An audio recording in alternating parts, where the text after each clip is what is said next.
It is 6:54, and our weather, the top story this morning from here in Colorado all the way to Massachusetts. People cleaning up after some severe weather, destructive tornadoes touching down both here and on the East Coast. Today, the danger, lots of rain and the potential for flooding.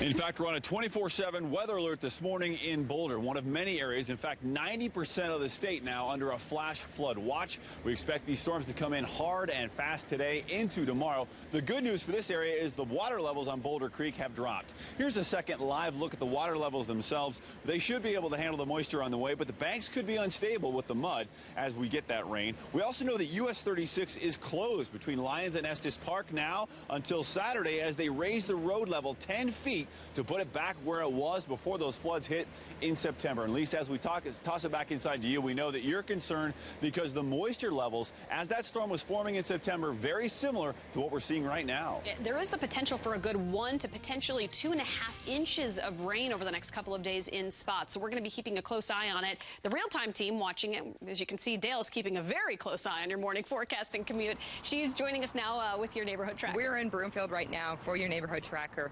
And it's a little humid out here this morning, of course, because of all the moisture we've got in the air. And that does mean that we're going to see more of those rain showers later on this afternoon. As far as those temperatures for your hourly planner, you can anticipate a warm up to right about 78 degrees. So it's really going to be kind of a nice, mild day for the entire day, not hitting a really warm temperatures this afternoon. Chance of those storms, though, they're going to start picking up in Broomfield right about the noon time frame and then continuing on through the afternoon and evening. All right, thank you, Dale. Right now we're looking at highs in the upper 70s to right around 80. Denver today, 80. We've got Golden at a high of 76. Highlands Ranch, 78. So these numbers are about 10 to 12 degrees below normal. Tomorrow we're going to be about 20 to 25 degrees below normal, much cooler. Today and tomorrow, our best chance for some heavy rain. Then things do dry out a bit Thursday into Friday. Quite a bit drier Saturday and Sunday for the weekend.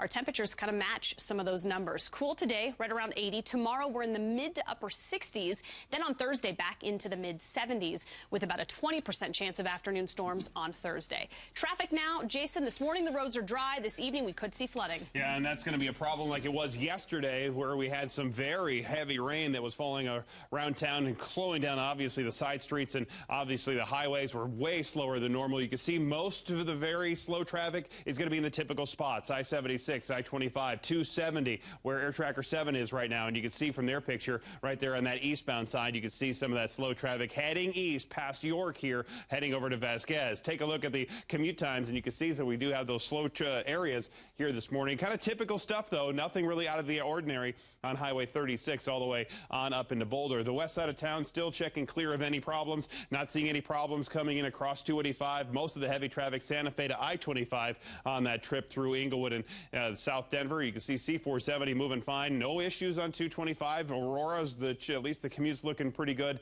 A lot of sunshine and some slow traffic through the construction zone. Again, typical commute times, but you see that heaviest drive northbound coming up from I-25 to I-70. 3 minutes before 7, one more vote needed before a record settlement in Denver takes effect. The city council giving initial approval just last night to the $3.25 million deal with former jail inmate Jamal Hunter. Hunter was beaten and injured inside the jail. The question, was it excessive? Well, the city hasn't admitted guilt here, but it's promising to make some reforms. Well, videos like these revealing alleged use of excessive force by the deputies at the jail now prompting Denver Mayor Michael Hancock to call for an outside review of the sheriff's office and the jail. Safety Director Stephanie O'Malley says hiring an outside firm to look into this is her top priority right now and hopes to pick a firm as soon as possible. Well, the man accused of robbing a Northwest Denver bank due in court today. This is John Martinez. You see there on the right. Police say he was wearing a name tag with his name on it when he walked into the Wells Fargo over at 38th and Pecos demanding money. Investigators also say he drove his own car to and from the crime. Today, heated discussions expected at an EPA meeting here in Denver. Denver, one of just 4 cities hosting the public meeting about the government's proposals to cut pollution from power plants. Hundreds of people already signed up to speak at this. The president wants to cut carbon dioxide emissions by 30% by the year 2030. Poppy, you would have seen the same. Well, you can see a CNN reporter there right in the middle of his live shot this morning from the Gaza Strip when a rocket fire interrupted his report. Overnight, dozens of rockets fired back and forth between Israel and Gaza. At least 100 Palestinians killed today alone, along with about 5 Israeli soldiers. Within the past 30 minutes, there's a senior Palestinian official saying he speaks for Hamas, says he's offering a 24-hour truce. And for the second day in a row, Australian and Dutch police forces turning back from the crash site of Malaysia Flight 17.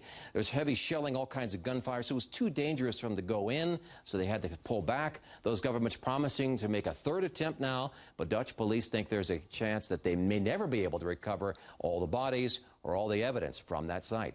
A 3-hour tour turning into a much larger ordeal for people on a Boston whaling watching trip.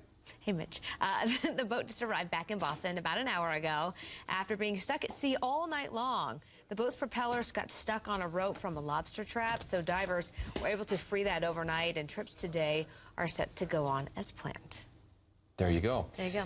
Well, it's just a few seconds before Good Morning America, broadcast right here. Keep it here with us this morning because we're going to keep you getting through that rain today. That's right. Have a great one, everybody.